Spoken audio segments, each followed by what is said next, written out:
बोलिए आनंद कंद भगवान की जय। गुरुर्ब्रह्मा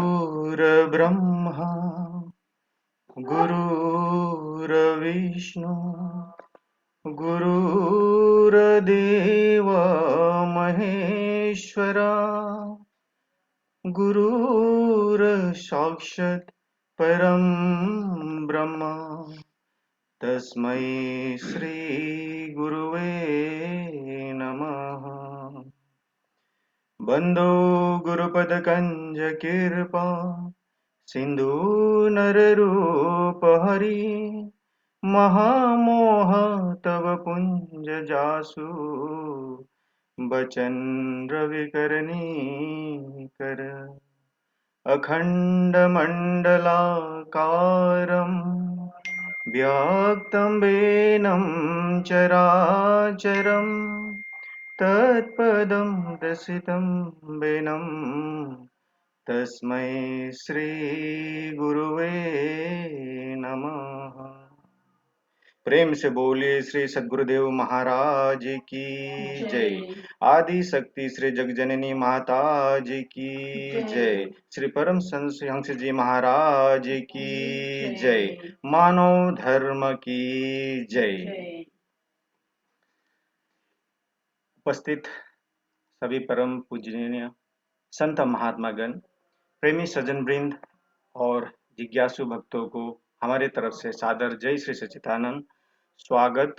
और फिर से नया साल का नवरात्रि और रामनवमी का भी हार्दिक मंगलमय शुभकामना सभी दुबई के प्रेमियों की तरफ से व्यक्त करना चाहते हैं।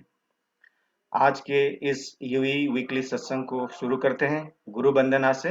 गुरु वंदना के लिए मैं आपको यूके लेके चलता हूं। हमारे बाल कलाकार डैनियल और रेमंड को मैं अनुरोध करता हूं अपना भजन गुरु वंदना प्रस्तुत करने के लिए।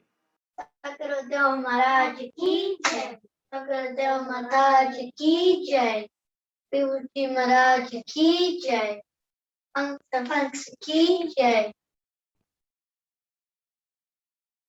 ज्ञानमूलं गुरुप्रति पूजामूलं गुरुपदकं ज्ञानमूलं गुरुप्रवक्त्रं मोक्षमूलं गुरुकृपा गुरुर्ब्रह्मा गुरुर्विष्णु गुरुर्देवो महेश्वरा साक्षात् परब्रह्म तस्मै श्री गुरुवे नमः। तस्मै श्री गुरुवे नमः। गुरुचरण कमल बलिहारी रे प्रभु चरण कमल बलिहारी रे मेरे मन की दुविधा तारी रे मेरे मन की दुविधा तारी रे गुरु चरण कमल बलिहारी रे प्रभु चरण कमल बलिहारी रे प्रभु सागर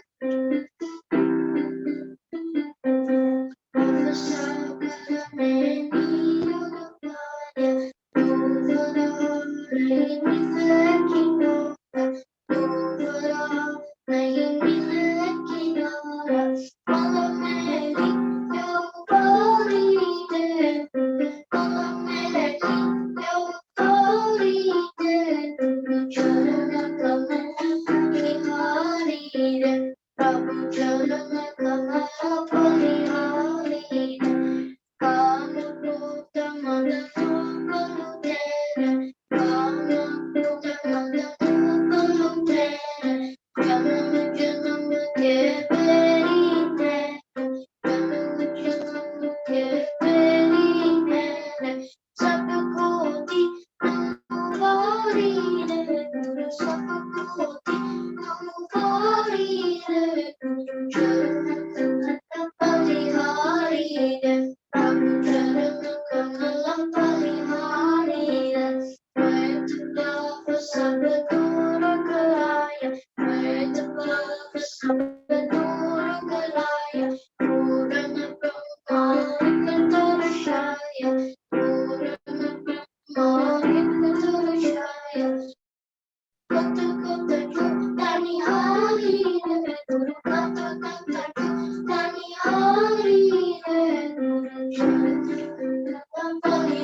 शांति मननाए ब्रह्मानंद शांति मननाए मोक्षते सुखारी है मोक्षते सुखारी है गुरु चरण कमल बलिहारी है प्रभु चरण कमल बलिहारी है मेरे मन की दुविधा तारी है मेरे मन की दुविधा तारी है गुरु चरण कमल बलिहारी है प्रभु चरण कमल बलिहारी है सकुरुदेव महाराज की जय सकुरुदेव महाराज की जय विभूति जी महाराज की जय हंस की जय थैंक यू फॉर लिसनिंग आनंद कंद भगवान की जय।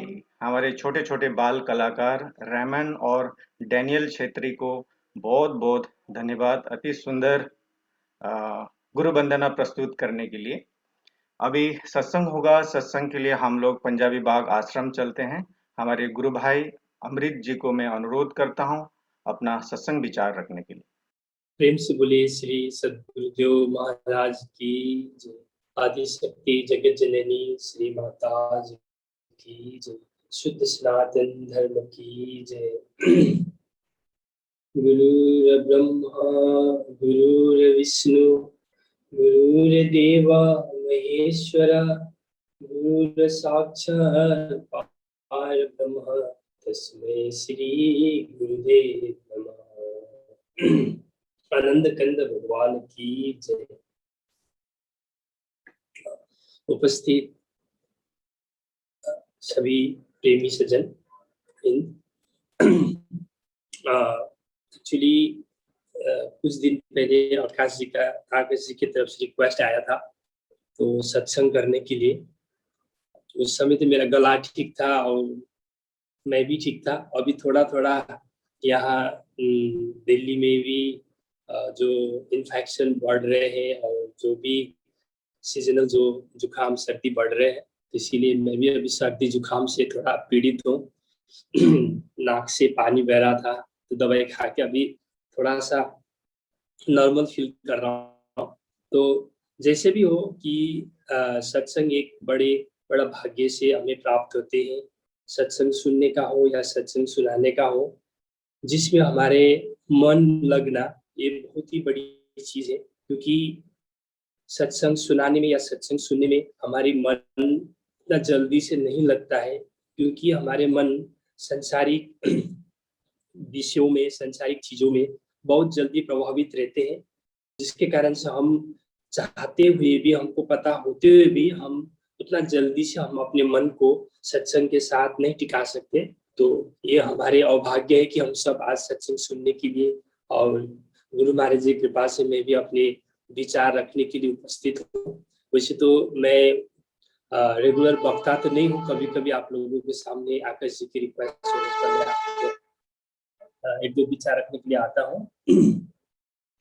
तो वैसे जीवन में जो सत्संग का और सेवा का बहुत ही इसका इम्पोर्टेंस बताया गया है। हम धर्म शास्त्रों को खोल के देखें या हम महापुरुषों के विचारों को सुने या हम कहीं भी संस्था में जाके, आज की जितनी भी संस्थाएं हैं, जितनी भी ऑर्गेनाइजेशन कहीं भी हो, तो सभी का कहना यही है कि सत्संग के साथ और सेवा के साथ जुड़ने के लिए बहुत प्रेरणा देते हैं, प्रेरित करते हैं। क्योंकि इनिशियल स्टेज में किसी भी प्रकार के स्पिरिचुअलिटी को, जो अध्यात्म को जानने के लिए आगे बढ़ना चाहते हैं, तो सत्संग का और सेवा का बहुत ही बड़ा महत्व होता है। नॉट ओनली ये इनिशियल स्टेज में, यदि आप ये तो सभी स्थिति में ही हमें, सभी स्टेजेस में हमको सेवा को सत्संग का जरूरी है, लेकिन शुरू में सेवा और सत्संग का बहुत ज्यादा जरूरी होते हैं। तो जितना हमें सेवा सत्संग के साथ जुड़ेंगे, उतना हमारे आगे का जो क्लैरिटी, जो हमें जीवन का जो उद्देश्य और अध्यात्म के बारे में हमें सहजता से समझ में आ जाते हैं। तो जैसे जैसे हम सेवा के माध्यम से हम अपने हृदय को कोमल बनाते हैं, हृदय को स्वच्छ करते हैं, सत्संग के द्वारा हमारे अपने कंफ्यूजन्स को दूर करते हैं, तो हमारे जो भी ये चित्त, हमारे जो सुरती, हमारे जो मन है, हम सहज तरीके से भजन में लगता है। तो यही प्रीफर करते हैं, क्योंकि ऐसा नहीं है कि भजन में मन लगने के लिए किसी के हाथ ऊपर रख दे या किसी भी प्रकार के मैजिक हो। तो कोई भी सच्चे सद्गुरु और जो भी महापुरुष ने यही बताया है कि सेवा के माध्यम से और सत्संग के माध्यम से जैसे जैसे हमारे अंदर की हृदय, जो हम सबकॉन्शियस माइंड को प्यूरिफाई करते जाएंगे, हृदय को स्वच्छ करते जाएंगे, तो वैसे वैसे हमारी मन को सहज तरीके से जुड़ने लग जाते हैं उस पावन नाम में, उस ज्ञान के प्रति। इसके अलावा कोई दूसरा ऑप्शंस नहीं है। तो ये हम किसी भी प्रकार के मतलब हम करके देखें, प्रैक्टिकल चीज है कि सेवा के और सत्संग के माध्यम से हम अपने हृदय को, अपने अंतःकरण को स्वच्छ कर सकते हैं। तब हम अपने मन को, अपने सुरति को, अपने ध्यान को उस पावन नाम पर, उस सच्चिदानंद स्वरूप पर हम टिका सकते हैं। तो ये तो एक प्रैक्टिकल चीज है जो हम सबको करना है। तो इसके लिए कभी कभी हमको सत्संग नहीं मिलते हैं, तो हमें कुछ आध्यात्मिक साहित्य, आध्यात्मिक पुस्तकें भी हमें पढ़ना चाहिए, जो धर्म ग्रंथ को भी हमें स्वाध्याय करना चाहिए। क्योंकि धर्म ग्रंथों को, जितने भी धर्म ग्रंथ है, उसको हम देखा जाए तो धर्म ग्रंथ दो प्रकार के हम कैटेगराइज किया जा सकता है।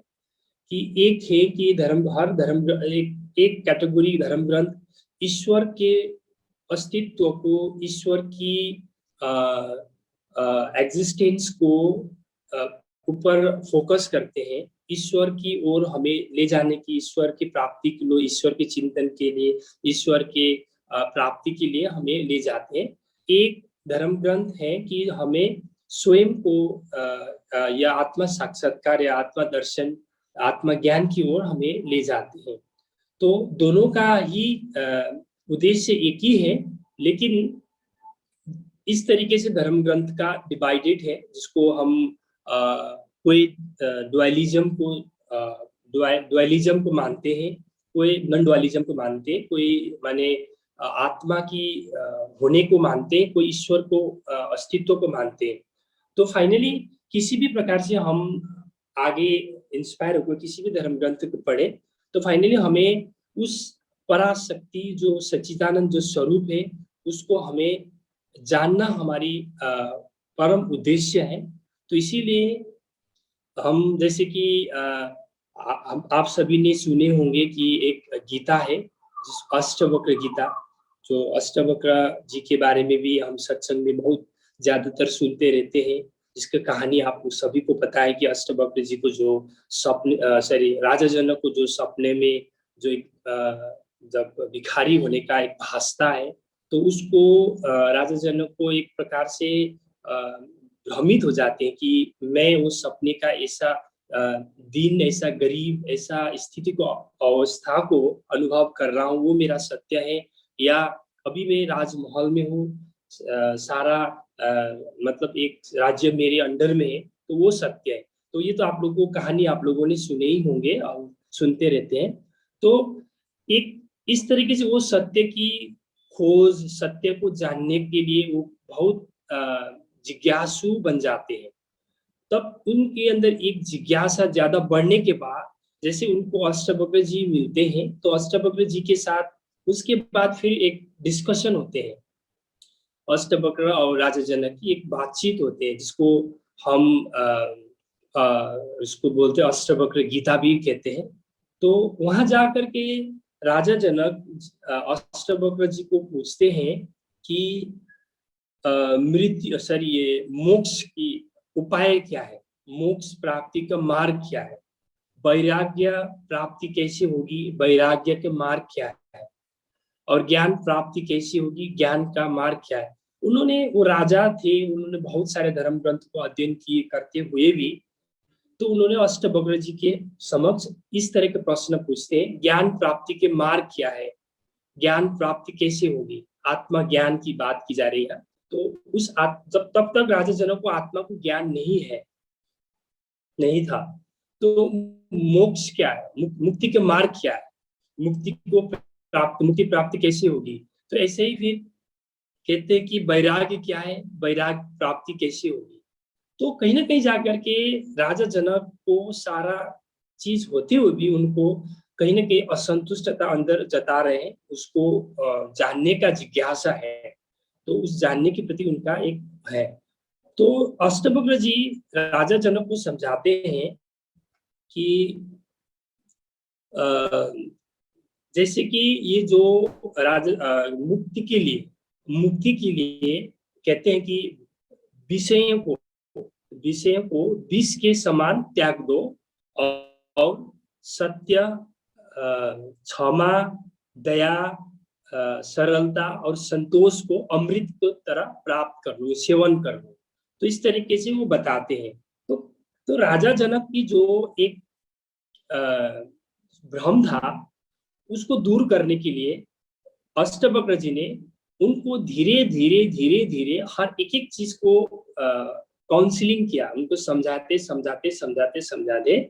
तो राजा जनक के अंदर जो अपने को शरीर मानते थे, अपने को राजा मानते थे, अपने को एक संसार की कोई एक सीमित चीज मान के बैठे हुए थे, तो उसको तोड़ करके उनकी जो भ्रम को, उनकी जो अज्ञान को, उनकी जो गलत फहमी को जो भी है उसको हटा करके अष्टवक्र जी ने आत्मा स्वरूप का, वास्तविक आत्मा का बोध कराया। तो इसके लिए हमें भी स्वाध्याय आत्मचिंतन का बहुत जरूरी होता है, क्योंकि कभी कभी हम लोग क्या करते हैं कि जैसे हम सुनते हैं वैसे हम मान लेते हैं। तो यहाँ हमें जब तक हमको समझ में नहीं आते हैं तब तक हम उस चीज को गहराई में जाना बहुत जरूरी होते हैं। तो यहाँ अष्टवक्र जी राजा जनक को ये बताते हैं, ना तुम ये पृथ्वी हो, ना तुम ये जल हो, ना तुम अग्नि हो, ना तुम वायु हो, ना तुम आकाश हो। तो पंचभूत जो भी है ये तुम नहीं हो। तो ना तुम मन हो, मतलब तुम इस सब संसार के जितनी भी ये चीजें हैं, पंच महाभूत है, सारा चीज को साक्षी स्वरूप आत्मा हो। तो इस तरीके से उनकी जो भी एक राजा जनक जो एक किसी चीज को लेकर के पकड़ के बैठे हुए थे, उनकी एक एक करके अष्टवक्र जी ने उनकी गलत फहमी को दूर की। तो ऐसे हमें भी किसी गुरु के सानिध्य में जाकर के सत्संग सुन करके अपने अंदर सेल्फ एनालिसिस, सेल्फ इंक्वायरी करके धीरे धीरे वास्तविक स्वरूप तक जाने की प्रयास करना चाहिए। तो एक समय जाकर के हमें ये तो महसूस हो सकता है कि मैं ये शरीर नहीं हूँ, मैं ये मन नहीं हूँ, मैं ये विचार नहीं हूँ, मैं ये दृश्य प्रपंच में किसी भी चीज नहीं, उसको मैं दृष्टा हूँ। तो मैं क्या हूँ? तो उसके लिए भी हमें समय के सदगुरु का जरूरी होता है कि गुरु महाराज जी हमें आत्मा को ज्ञान दे करके, ताकि एक मार्ग बताते हैं जिस मार्ग के थ्रू हम ध्यान करके इस परपंचों से हम अपने वास्तविक स्वरूप में, सच्चिदानंद स्वरूप में स्थित हो सकते हैं। तो अध्यात्म का सीधा सीधी कनेक्शन है कि उस सच्चिदानंद स्वरूप को बोध करना, सच्चिदानंद स्वरूप में अपने को, अपने सुरति को, अपने ध्यान को, अपने एकाग्रता को टिकाना।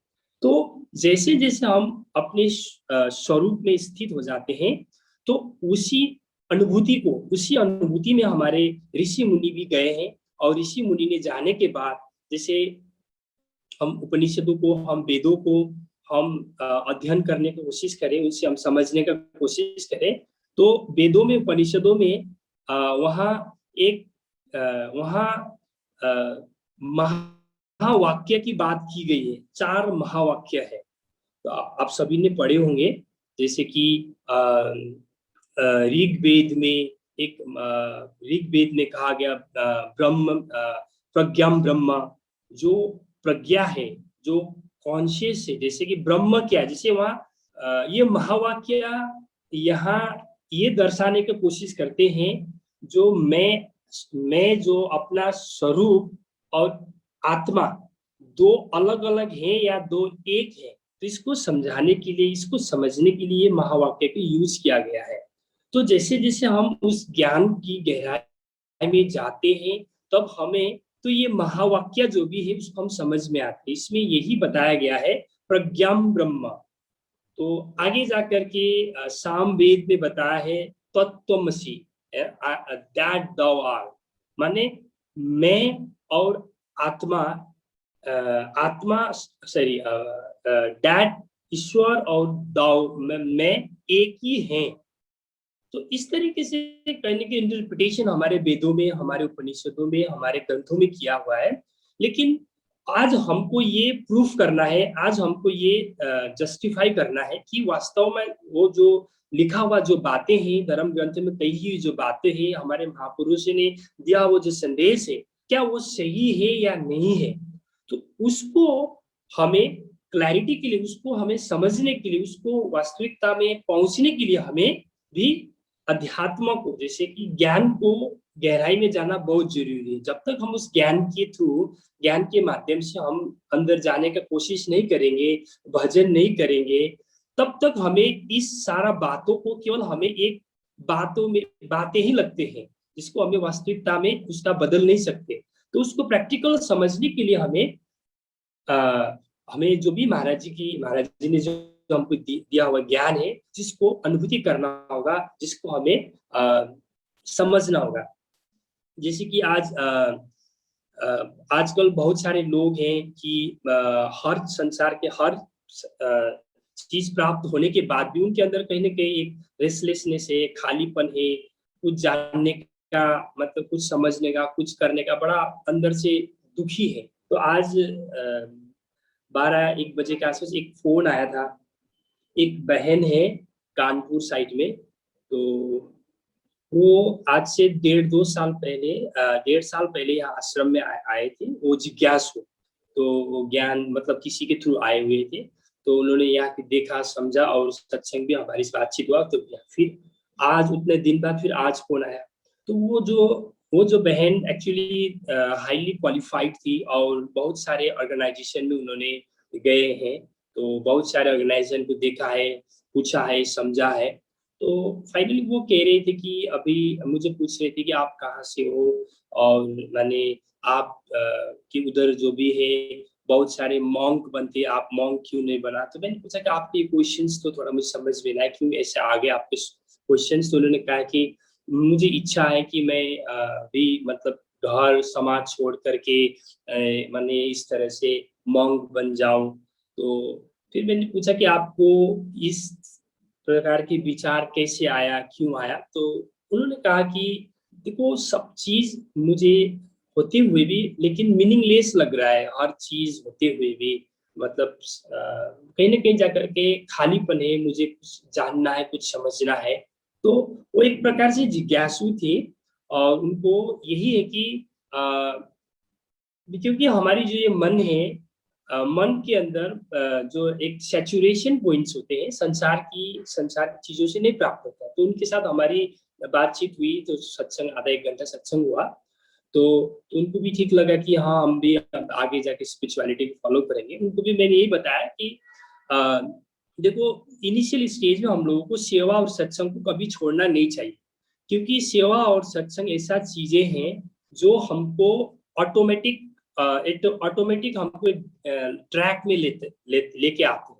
कभी कभी हम लोग इतनी ज्यादा किसी भी फील्ड में, चाहे साधना में हो, चाहे किसी भी संचार की चीजों में, हम जाने के बाद सेवा और सत्संग को लाइटली लेने लग जाते हैं, अब छोड़ देते हैं, उसको सीरियस नहीं लेते। तो उससे क्या होता है, फिर हम लोग मिसगाइड हो जाते हैं।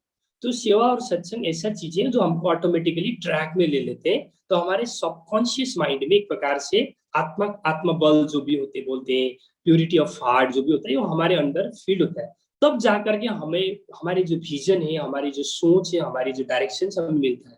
तो उनको भी कहीं ना कहीं जाकर के डिस्ट्रैक्शंस होते हैं।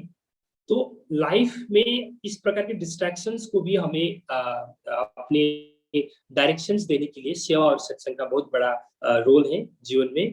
तो सेवा सत्संग के माध्यम से हम धीरे धीरे ज्ञान को, जीवन को और उस मोक्ष को प्राप्त कर सकते हैं, जीवन की उस उद्देश्य को हम प्राप्त कर सकते हैं। तो इसीलिए जीवन का उद्देश्य हम जब धर्म ग्रंथों के माध्यम से जाए, महापुरुषों के विचारों हम सुने, तो जीवन का उद्देश्य यही कहा गया है कि जब तक हम अपने वास्तविक स्वरूप को जो हम अनुभूति नहीं करेंगे, तब तक हमारी जो भी जो जर्नी है, जो हमारी जो हमारी जीवन की जो जर्नी है वो इनकम्प्लीट रहता है। तो इसको कंप्लीट तब होंगे जब हमने अपने वास्तविक स्वरूप में हमारी जो सुरति को, हमारे जो ध्यान को टिकाएंगे, हम अपने उसमें स्थित रहेंगे।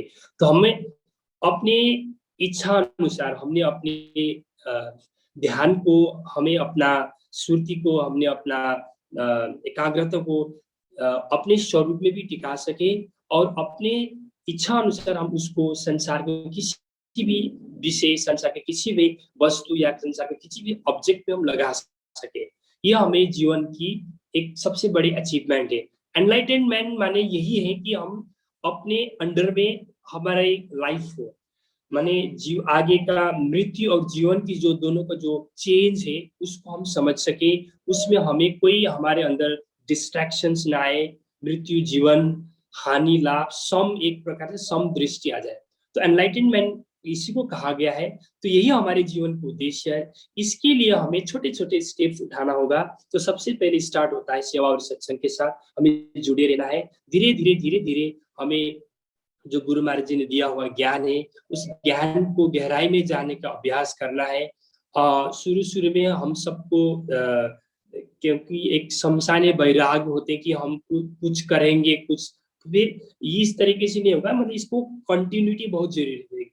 ध्यान की अनुभूति करने के लिए हमें कंस्टेंट हमें इसको साथ जुड़ना, अपने मन को जोड़े रखना, अपने जो ध्यान को बार बार उस नाम के साथ लगाए रखना और जो भी हमें क्रियाएं हैं उसको हमें अभ्यास करना बहुत जरूरी है। तभी जाकर के हम इसकी परत को, इसकी अंदर की लेयर्स को हम मतलब हटा सकते।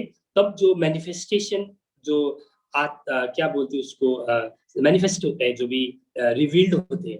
तो उस स्थिति में जाने के लिए आप सभी से, हम जो भी प्रेमी भक्त है, अभी बहुत अच्छा मौका है कि हम सब लॉकडाउन में, प्राय लोग लॉकडाउन में है। तो इस समय ज्यादा से ज्यादा हम कोशिश करें कि हम अंतर्मुख होने का, अंतर जगत में प्रवेश करने का। और जो भी जिज्ञासु है, तो आप सभी से मेरा यही रिक्वेस्ट है कि ज्ञान, ये जो भी ज्ञान है बहुत बड़े भाग्य से हमें प्राप्त होते हैं। तो ये ज्ञान हम शास्त्रों में हम देखा जाए कि बहुत तपस्या के बाद, बहुत सत्संग सुनने के बाद, बहुत सालों के बाद ज्ञान हमें प्राप्त होता था। तो आज विशेष गुरु महाराज जी की कृपा से हम कुछ सत्संग सुनने से हमें ज्ञान प्राप्त हो रहे हैं। तो आप सभी से रिक्वेस्ट है कि आप ज्ञान को प्राप्त करें और ज्ञान को प्राप्त करने के बाद आप उसको अपने जीवन में इम्प्लीमेंट करें, उस ज्ञान को अनुभूति करें। तो ये एक प्रकार से ज्ञान जो बताया गया है, ये आपको आत्मा की अनुभूति करने का एक मार्ग है। जिस ज्ञान को आप प्राप्त करने के बाद, जिसकी सिंसियरली एक मतलब आप इस ज्ञान को फॉलो करेंगे, इस ज्ञान की अपने जीवन में आत्मसात करेंगे, तब हम जा करके अपने लक्ष्य को हम प्राप्त कर सकते हैं। आत्मा को, ज्ञान को प्राप्त कर सकते हैं। एक तो होते आत्मज्ञान, एक होते हैं आत्मज्ञान के लिए जो हम करने वाले जो भी प्रोसेस है, जो आज हमको ये मिला हुआ है गुरु महाराज जी की कृपा से कि हम आत्मज्ञान को जानने के लिए हम लोग को ज्ञान गुरु महाराज जी की कृपा से मिला हुआ है। तो आप सभी से मेरा रिक्वेस्ट है, हम सभी मिल करके उस ज्ञान को अनुभूति करें और लॉकडाउन को हम अन्यथा ना लेकर के इसको हमें अपने जीवन में इसको सकारात्मक इसको यूज करें। तो आगे हमारे आगे जो भी कार्यक्रम से आप लाभ प्राप्त करें। थोड़ा सा मेरा आज स्वास्थ्य खराब है, तो इसीलिए मैं आगे ज्यादा बात न करते हुए, सत्संग न करते मेरा सत्संग में समाप्त करना चाहता हूँ। प्रेम से बोले श्री सद्गुरुदेव महाराज की जय। आनंद कंद भगवान की जय। अमृत भाई को हम हृदय से आपको धन्यवाद देना चाहते हैं। आपके स्वास्थ्य खराब होने के बावजूद आप आए और आपने प्रेरणादायक सत्संग से हमको लाभान्वित किया। अभी एक छोटा सा भजन होगा, भजन के लिए फिर से हम लोग पंजाबी बाग आश्रम ही चलते हैं। राजेंद्र थापा जी को मैं अनुरोध करता हूँ अपना भजन प्रस्तुत करने के लिए। प्रेम से बोलिए श्री सद्गुरुदेव महाराज की जय। परमाराध्य जगत जननी श्री माता जी की जय। सभी दिव्य विभूतियों की जय। मानव धर्म की जय। गुरुर् ब्रह्मा गुरुर्विष्णु गुरुर्देवो महेश्वर गुरु साक्षात् परम ब्रह्म तस्मै श्री गुरुवे नमः। तस्मै श्री गुरुवे नमः। प्रेम से बोलिए श्री सद्गुरुदेव महाराज की जय। ईश्वर तू है दयालु, ईश्वर तू है दयालु, दुख दूर कर हमारा, दुख दूर कर हमारा। ईश्वर तू है दयालु, दुख दूर कर हमारा, दुख दूर कर हमारा। तेरी शरण में आया, तेरी शरण में आया, प्रभु दीजिए सहारा, प्रभु दीजिए सहारा। ईश्वर तू है दयालु, दुख दूर कर हमारा, दुख दूर कर हमारा। तू है पिता वे माता, सब विश्व का विधाता। तू है पिता वे माता, सब विश्व का विधाता। तुझसा नहीं है दाता, तुझसा नहीं है दाता, तेरा सभी पसारा, तेरा सभी पसारा। ईश्वर तू है दयालु, ईश्वर तू है दयालु, दुख दूर कर हमारा, दुख दूर कर हमारा। भूमि आकाश तारे, रविचंद सिंधु भारे। भूमि आकाश तारे, रविचंद सिंधु भारे। तेरे हुक्म में सारे, तेरे हुक्म में सारे, सब का तू ही आधारा, सबका तू ही आधारा।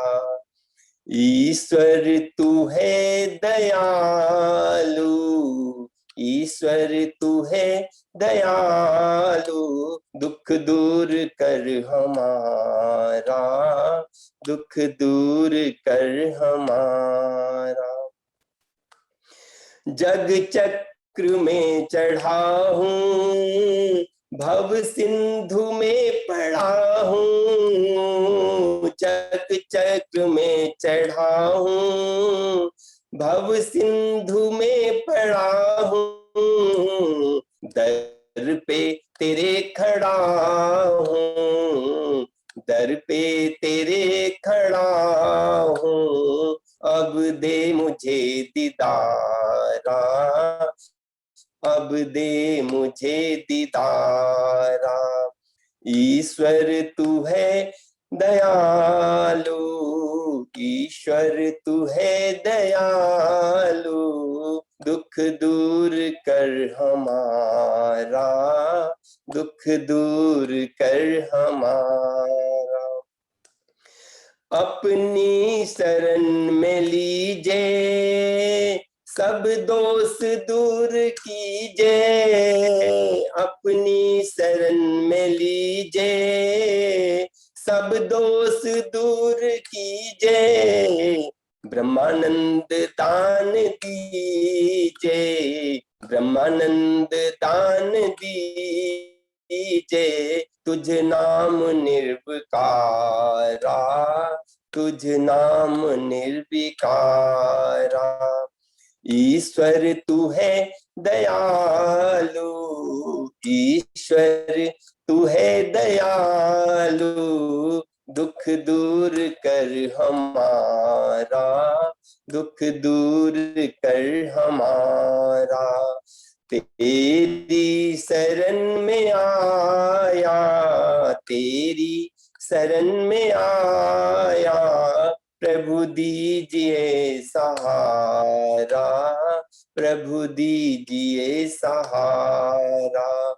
ईश्वर तू है दयालु, दुख दूर कर हमारा, दुख दूर कर हमारा। प्रेम से बोलिए श्री सद्गुरुदेव महाराज की जय, सभी दिव्य विभूतियों की जय, मानव धर्म की जय। बोले आनंद कंद भगवान की जय। हमारे गुरु भाई राजेंद्र थापा जी को बहुत बहुत धन्यवाद अति सुंदर भजन प्रस्तुत करने के लिए। अभी ज्यादा विलंब न करते हुए सत्संग के लिए हम लोग हरिद्वार चलते हैं। डॉक्टर जेपी अग्रवाल जी को मैं अनुरोध करता हूं अपना सत्संग विचार रखने के लिए। सभी भगवत भक्तों को मेरा सादर जय सच्चिदानंद। सत्संग और भजन का आनंद हम लोगों ने ले लिया, तो मैं सोचता था कि अब सत्संग को लंबा ना करके हम क्वेश्चन आंसर में चले जाते आकाश जी, तो बेटर रहता। वैसे अभी अभी बहुत सुंदर भजन गाया थापा जी ने, थापा जी को उसके लिए मैं बधाई दूंगा, क्योंकि अक्सर लोग पढ़ करके भजन गाते हैं, वह फॉर्मेलिटी हो जाती है, और आदमी अंदर से गाए तो उसका मजा ही अलग होता है।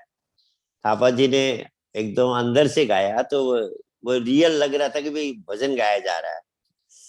और जो उन्होंने ईश्वर की वंदना की, वैसे जो दुख शब्द है एक्चुअली देखा जाए तो दुख का अस्तित्व ही नहीं है। कोई घटना हमारे जीवन में होती है, उसको अगर हम नेगेटिव वे में सोचते हैं तो वह दुख हो गया, और उसी घटना को हम पॉजिटिव वे में लेते हैं तो सुख हो गया। तो दुख और सुख जिसको हम कहते हैं वो हमारे मन की सोच है। फिर भी जो समस्याएं जीवन में आती है, प्रॉब्लम जीवन में आते हैं, अध्यात्म कहता है कि वह ईश्वर का की कृपा है, ब्लेसिंग इन डिस्गाइज है। दुख समस्याएं जब आती है तो वह इतना बड़ा उपकार करके जाती है, जीवन को बहुत बड़ा लेसन देती है। कितनों के लिए तो जीवन का टर्निंग पॉइंट हो जाता है। वह हमारे एक पांडे जी हैं, प्रोफेसर पांडे, वहाँ बुटोल के काठमांडू हैं इस समय। वह अपना जीवन के अनुभव सुना रहे थे एक कॉलेज के प्रोग्राम में।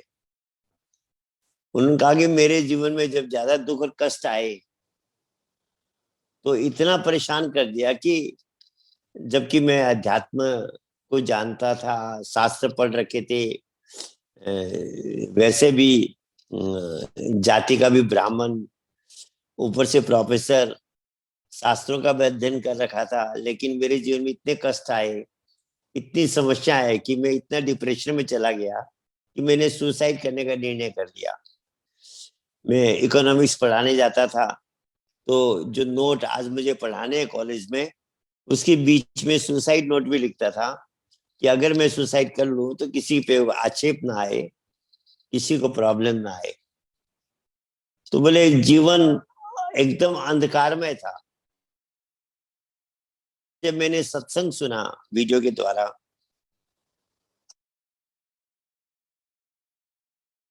इफेक्ट नहीं करता और दुखों से घिरा हुआ था मैं। सत्संग ने मेरे जीवन में इफेक्ट किया। मैं आश्रम में गया, मैंने ज्ञान को प्राप्त किया, भजन साधन किया। आज मैं बिल्कुल आनंद में जीवन बिता रहा हूँ। और मेरे साथ जो मेरे लड़के ने उपदेश लिया, उसने सुना कि भाई इस साधन करने से ब्रेन पावर बढ़ता है। उसका एमबीबीएस का एंट्रेंस एग्जाम था।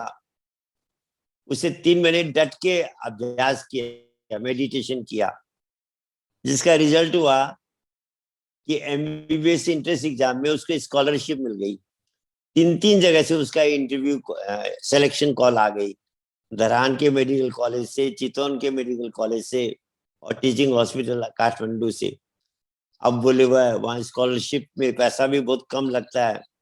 वैसे 50-60 लाख का कोर्स होता है, 4-5 लाख में स्कॉलरशिप मिलने से 4-5 लाख में काम हो गया। और वो पढ़ाई कर रहा है, अपने एमबीबीएस पूरा कर रहा है। तो अगर जीवन में दुख नहीं आता तो बोलिए टर्निंग पॉइंट हमारे जीवन में नहीं आता।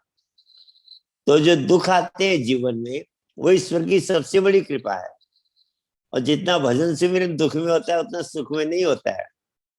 तभी तो द्रौपदी को जब भगवान माता कुंती को जब भगवान कृष्ण कहने लगे कि माँ बताओ आपको कुछ चाहिए तो, अब तो आप महारानी बन गई, सारे सुख होंगे। कहा प्रभु ये जीवन अच्छा नहीं लग रहा। वो जब कष्ट और संघर्ष का जीवन था, वो अच्छा लग रहा था मुझे। क्यों? बोले उसमें आपका भजन सिमरन होता था, ध्यान साधना होती थी। अब मैं महारानी बन गई, सारे सुख हैं, कोई प्रॉब्लम नहीं, कुछ नहीं, टेंशन नहीं। तो मेरा भजन सिमरन भी उस लेवल पे नहीं है जो पहले था। और सज्जनों, ये बात बहुतों ने अनुभव कर रखी होगी। आपके जीवन में प्रॉब्लम नहीं रहे, समस्या नहीं रहे, तो भजन सिमरन कम हो जाता है। इसलिए दुख तो प्रभु की कृपा है। भक्तों ने दुख ही मांगा, सुख नहीं मांगा। कहते प्रभु जितना दुख दोगे उतने आपकी याद आएगी। कबीर साहब भी कहते हैं, सुख के माथे सील पड़े जो नाम हृदय से जाए, बलिहारी वह दुख की जो पल पर नाम रटाए।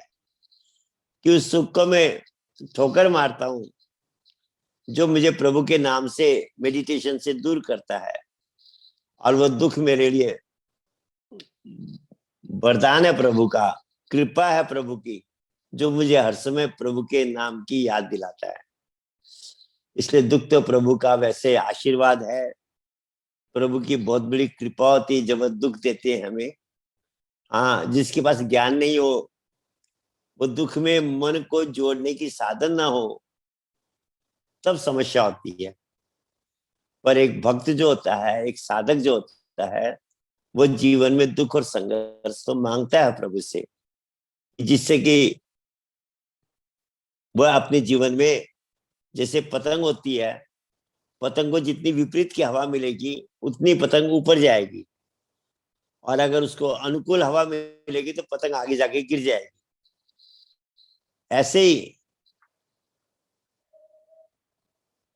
ही जीवन में संघर्ष जितने ज्यादा आते हैं, व्यक्ति उतना ही महान बनता है। भगवान राम के जीवन, भगवान कृष्ण का जीवन, अनेक महापुरुषों का जीवन में देखते हैं, उनका जीवन संघर्ष से, परिश्रम से भरा हुआ था। तो आज हम सत्संग लंबा नहीं करेंगे, बेटर क्वेश्चन आंसर में जाएंगे। बोलिए आनंद कंद भगवान की जय।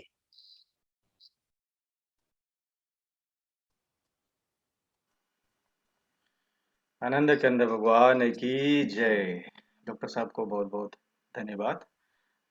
तो मैं अनुरोध करता हूं, अगर किसी का कोई प्रश्न है तो आप लिख सकते हैं। एक प्रश्न आया हुआ है, इनका नाम नहीं है, गैलेक्सी टैब से आया हुआ है। जेपी सर नमस्ते। Who has discovered the meditation which you are promoting to the people? It is clearly mentioned in the Gita that Krishna is the only one God. Please make me clear that what is the reason we are calling Bhagwan to Satpalji Maharaj Anandi Bhagwan. I think Maharaji and her mother could be pathfinder for us, but not God. I would be grateful if you make me clear on this. Thanks. बहुत अच्छा प्रश्न किया है आपने। नाम आपका नहीं भी है तो कोई बात नहीं। गीता में भगवान कृष्ण कहते हैं, अर्जुन जो ज्ञान मैं तुझे दे रहा हूं यही ज्ञान मैंने कल्प के आदि में सूर्य को दिया था। आप सज्जनों, इस बात को हमें पहले समझना पड़ेगा।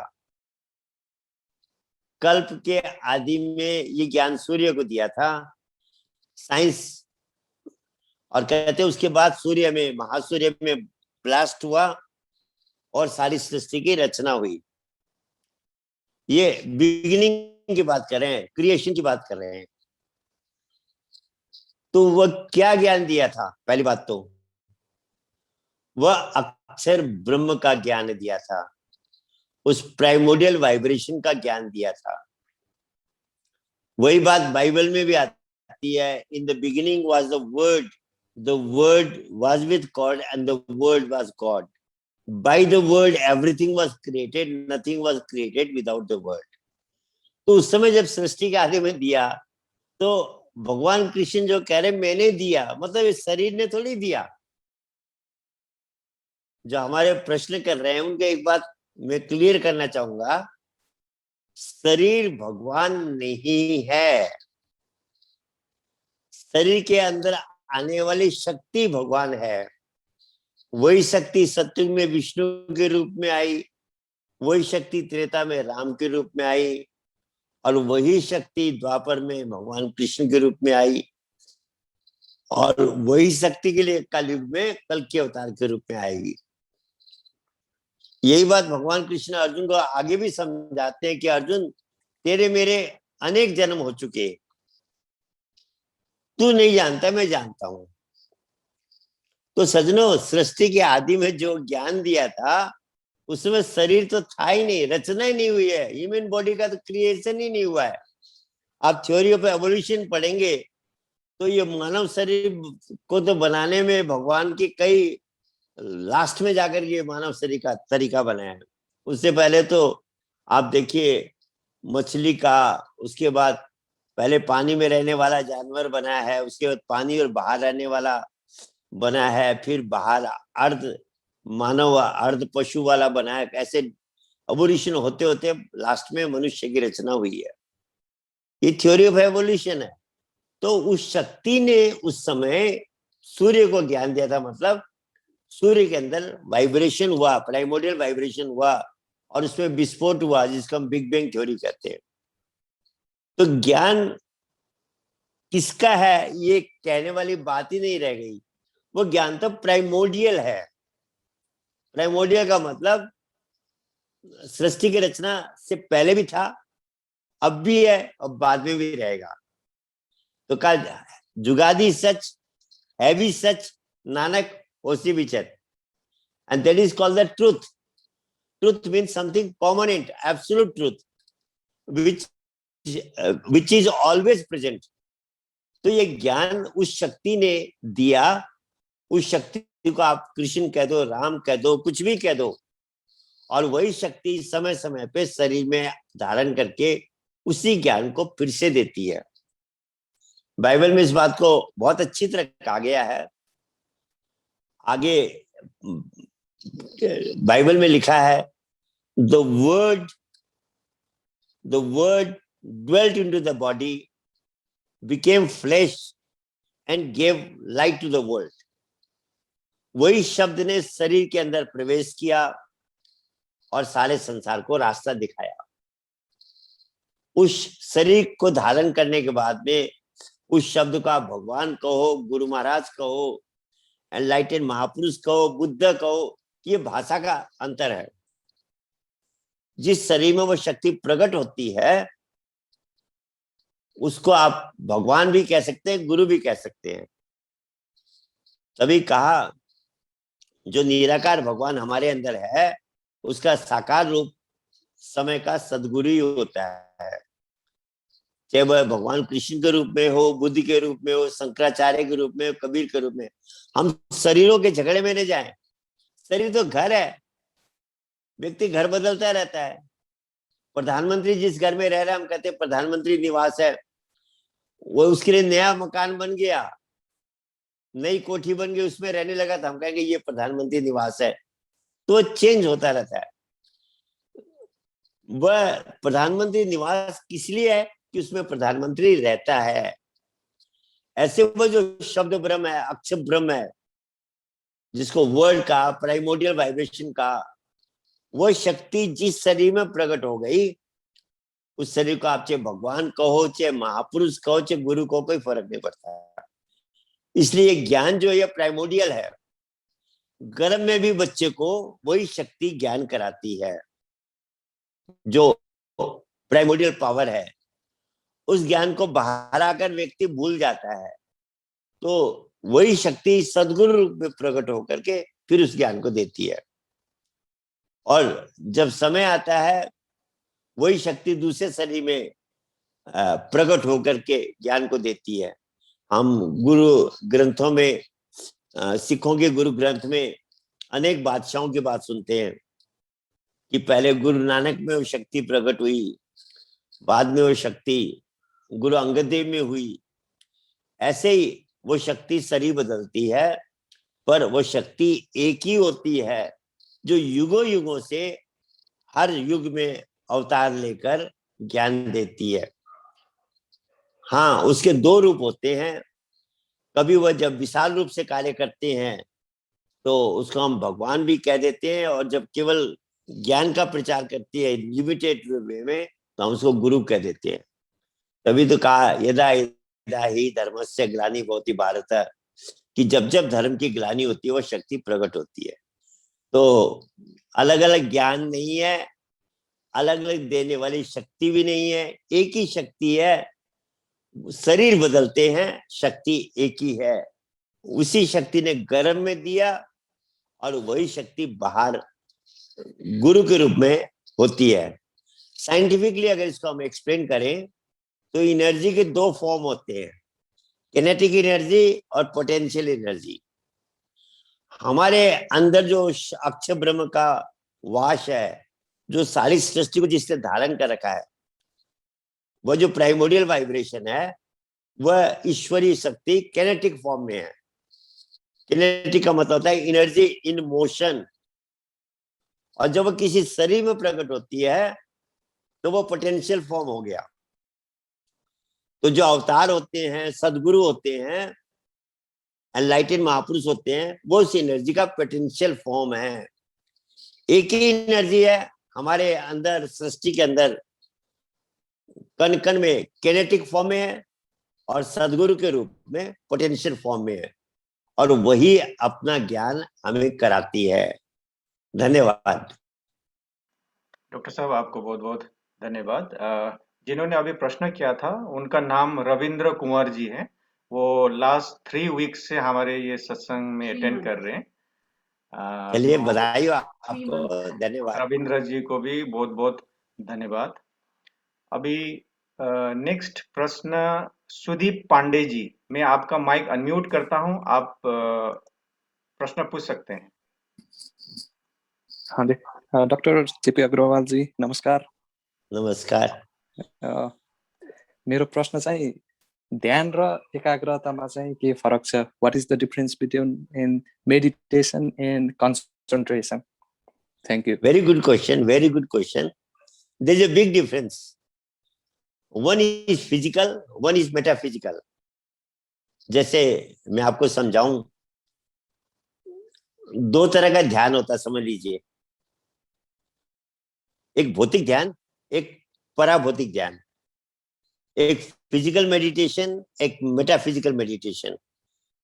तो आप किसी भौतिक वस्तु में अपने मन को एकाग्र करते हैं, जैसे लोग किसी मूर्ति में करते हैं, कोई बिंदु लगा के करते हैं, कोई दीपक पे करते हैं, एनीथिंग फिजिकल। उसमें जब आप मन को एकाग्र करते हैं तो that is actually physical meditation, जिसको हम सिंपल भाषा में कंसेंट्रेशन प्रैक्टिस कह सकते हैं। मन को एकाग्र करने का प्रैक्टिस कर रहे हैं, वह मेडिटेशन नहीं है। उसमें आप मन को केवल कंट्रोल करने की कोशिश करेंगे, पर उस ऑब्जेक्ट में जिसमें आप अपने मन को कंसंट्रेट करें, उसमें मन डिसॉल्व नहीं हो सकता, मन उसके अंदर समा नहीं सकता, क्योंकि वो फिजिकल है, मन मेटाफिजिकल है। पर हमारे अंदर जो एनर्जी है, जो साउंड और लाइट के रूप में है, जिसका हमने भगवान का नाम और भर्गो ज्योति कहा, प्राइमोरियल वाइब्रेशन और स्पिरिचुअल लाइट कहा, वो जो एनर्जी हमारे अंदर वह मेटाफिजिकल है। जब हम मन उसमें लगाते हैं, वो मेटाफिजिकल मेडिटेशन हुआ, पराभौतिक ध्यान हुआ, और वह रियल मेडिटेशन हुआ, क्योंकि उस ध्यान में मन धीरे धीरे जब हम उसमें कनेक्ट करेंगे, कंसंट्रेट करेंगे, तो मन उसमें विलीन होगा, मर्ज होगा। तो प्रैक्टिस करते करते मर्जिंग इज पॉसिबल देयर। तो जो मर्जिंग वाला ध्यान है वह मेडिटेशन है, और जो केवल मन को किसी बाहरी वस्तु में कनेक्ट करना है, या हम ब्रेन के अंदर कोई थॉट लेके उस पर कंसंट्रेट कर रहे हैं, दैट इज ऑल फिजिकल, वो कंसंट्रेशन है। सो concentration is the physical meditation, and pure meditation is the metaphysical meditation, in which we connect directly to the energy within us in the form of sound and light. Thank you. बहुत बहुत धन्यवाद doctor साहब। रोमा जी Israel से वो भी लिखते हैं, why don't rich people have the nature to live in peace no matter how much money they have, when those who are poor or from middle class families are happy with everything they have? What is the reason for this? Roma ji, simple बात है। जब आदमी जो middle class होता है, poor class होता है, एक तो उसकी जिम्मेवारियां इतनी ज्यादा नहीं होती, वह लंबा चौड़ा उससे संसार नहीं बिखेरा हुआ होता है, लिमिटेड होता है उसका सब कुछ, इसलिए सिरदर्दी उसकी कम होती है। दूसरा, वो सोचता है यार अभी तो मेरे पास धन नहीं है, मेरे पास बहुत सी चीजें नहीं है, इसलिए मैं वो सुख को नहीं ले पा रहा, तो वह उसी में संतोष करता है। जो रिच पीपल है, जिसके पास सब कुछ हो गया और उसके बाद भी जो उसको सेटिस्फेक्शन नहीं मिलता है, तो परेशान होता है। विदेशों में यही समस्या है। आप देखिए नेपाल, इंडिया, जो पुअर कंट्री, मतलब जो मिडिल क्लास कंट्रीज है, वहां व्यक्ति मस्त है, क्योंकि उसके पास उतनी साधन नहीं। वो सोचता है यार मैं एंजॉय करूंगा जब मेरे पास गाड़ियां होगी, बिल्डिंग होगी, पैसा होगा, तो टेंशन उसको नहीं होता। जिसके पास गाड़ियां, सब कुछ हो जाता है, जब उसको एंजॉयमेंट नहीं मिलती है तो वो परेशान होता है। और दूसरी बात है कि बिजी जो व्यक्ति रहता है वह आनंदित रहता है, जो खाली हो जाता है वह ज्यादा दुखी होता है। हमारे यहाँ जो मिडिल क्लास होता है, पुअर क्लास होता है, वो दिन रात परिश्रम में लगा रहता है, तो वो एंजॉय करता है। और जिसके पास पैसा हो गया, नौकर चाकर हो गया, उसका काम करने का कुछ रहा नहीं, वह दुखी होता है। एक्चुअली रिच पीपल जो होते हैं, उनमें दुखी होने का एक और भी कारण होता है, द ईगो बहुत ज्यादा डेवलप हो जाती है, वो भी उनको दुखी बनाती है। मिडिल क्लास, पुअर क्लास वाला व्यक्ति के ईगो की मात्रा कम होती है, इसलिए वह दुखी कम होता है। So it is because of the unsatisfaction in life, they are more in depression and tension than the middle class people. Thank you. बहुत बहुत धन्यवाद डॉक्टर साहब और रोमा जी को। एक और प्रश्न आया है सफल सेंचुरी जी का, When I do meditation, various thoughts it comes in my mind. As I try to avoid my thought, again it surrounds my mind. Is it normal? Is there any way to make our mind thoughtless during meditation? पहली बात तो आप ये बताएंगे आप कौन सा meditation कर रहे हैं?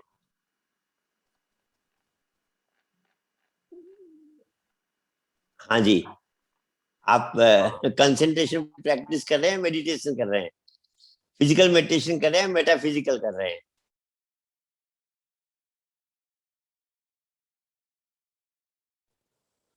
हाँ, ओके। मेटाफिजिकल मेडिटेशन कर रहे हैं, आपको थॉट आ रही है।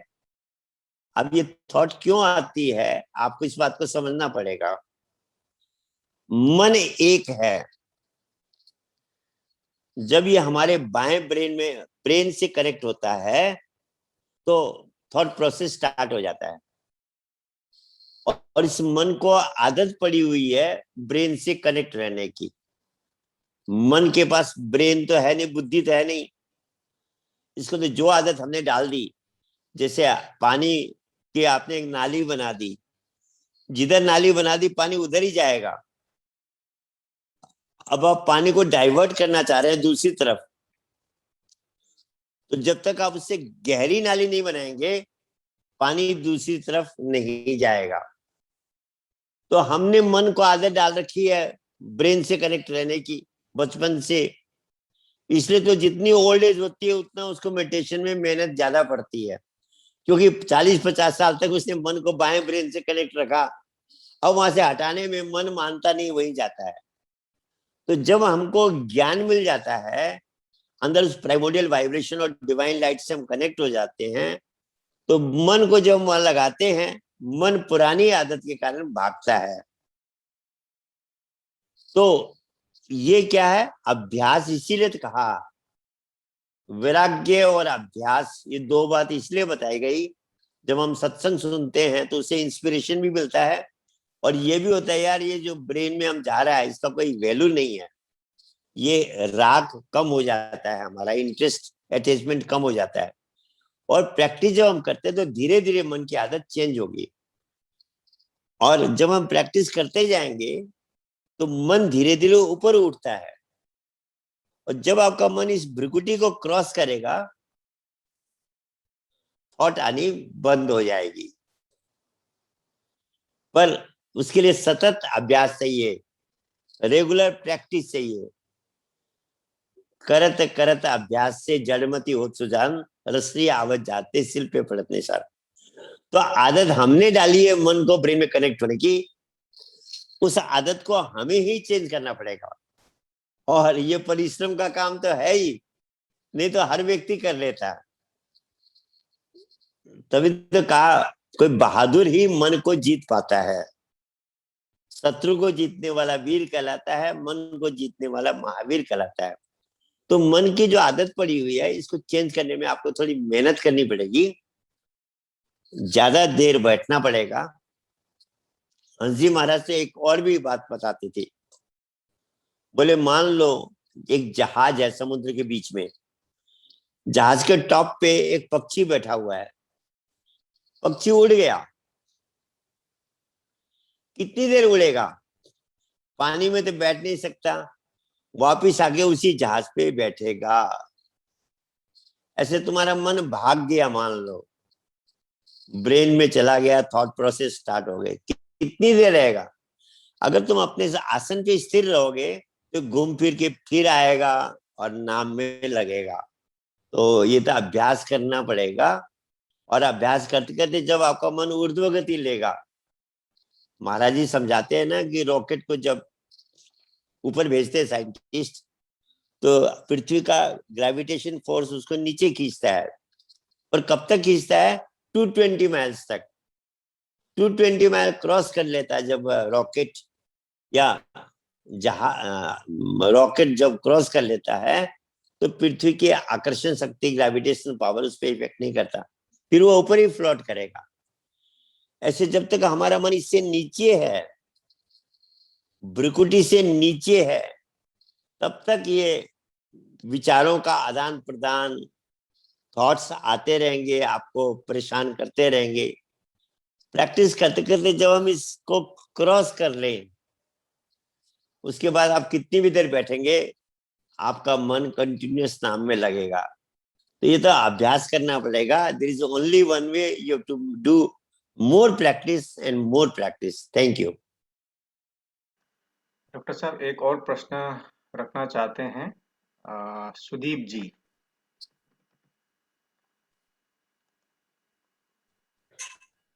हाँ डॉक्टर जी, वो यस क्या होते ना, हम ये भौतिक हामी सधैँ काम गरिरहेको छौँ नि त भन्नाले हाम्रो शरीरसँग, अनि त्यति बेला चाहिँ त्यो हामीले काम पनि गर्ने अनि यता ध्यान पनि गर्ने भन्नाले आफ्नो काम पनि गरिरहेछ अनि ध्यान पनि गरिरहेछ भन्नाले दुईटा चिज एकैसाथ भइरहेछ।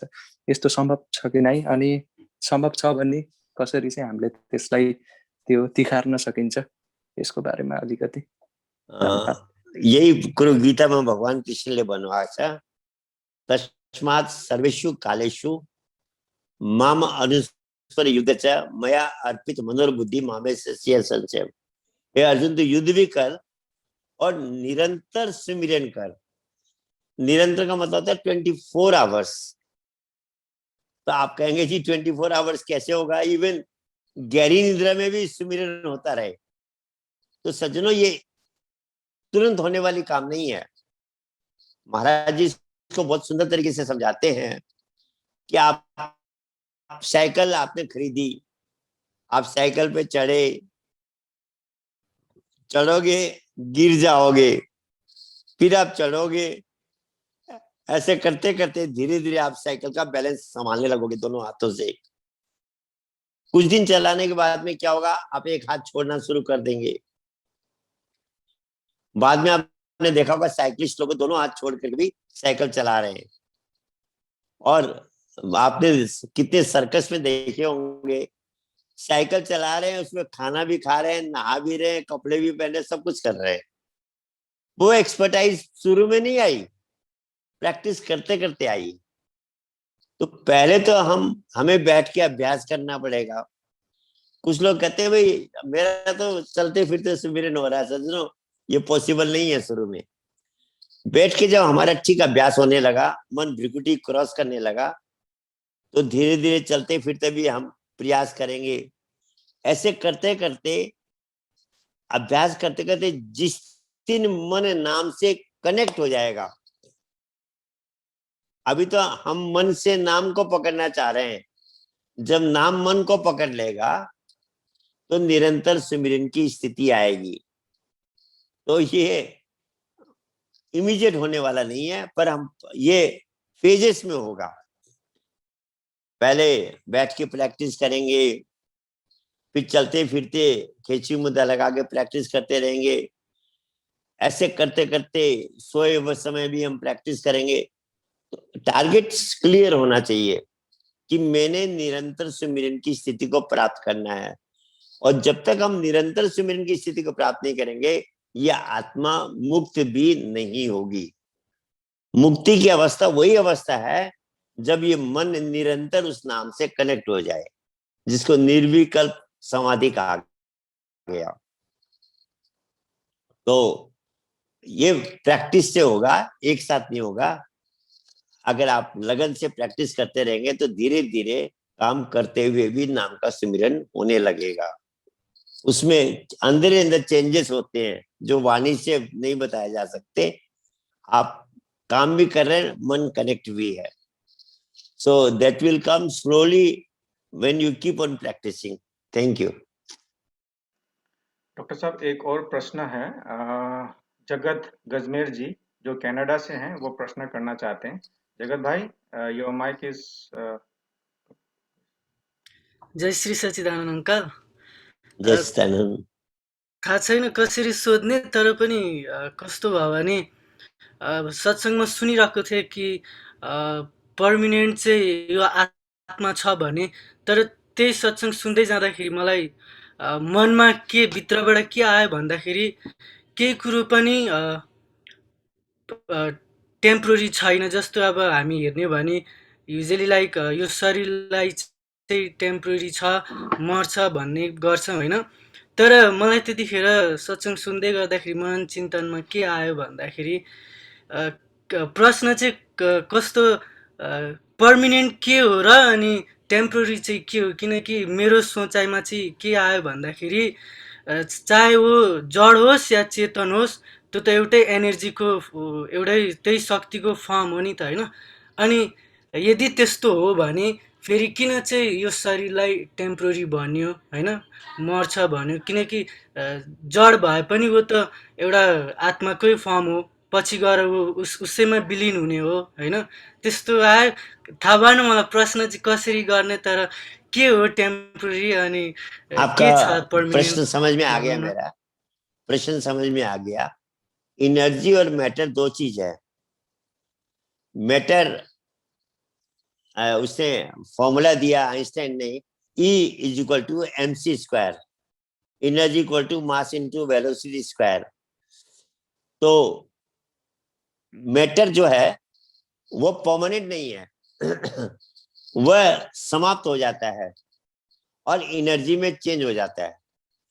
जब रचना नहीं हुई थी कुछ भी, एनर्जी थी, एनर्जी ने मैटर का क्रिएट किया, जिसको वह उसमें जब वो डेंसिटी कैसे आई, तो साइंटिस्टों ने एक्सपेरिमेंट किया तो उसको कुछ अर्थ नहीं निकाल सके, तो उन्होंने कहा गॉड पार्टिकल, कि ईश्वरीय एक शक्ति प्रवेश करती है तो उसमें डेंसिटी आ जाती है मास में।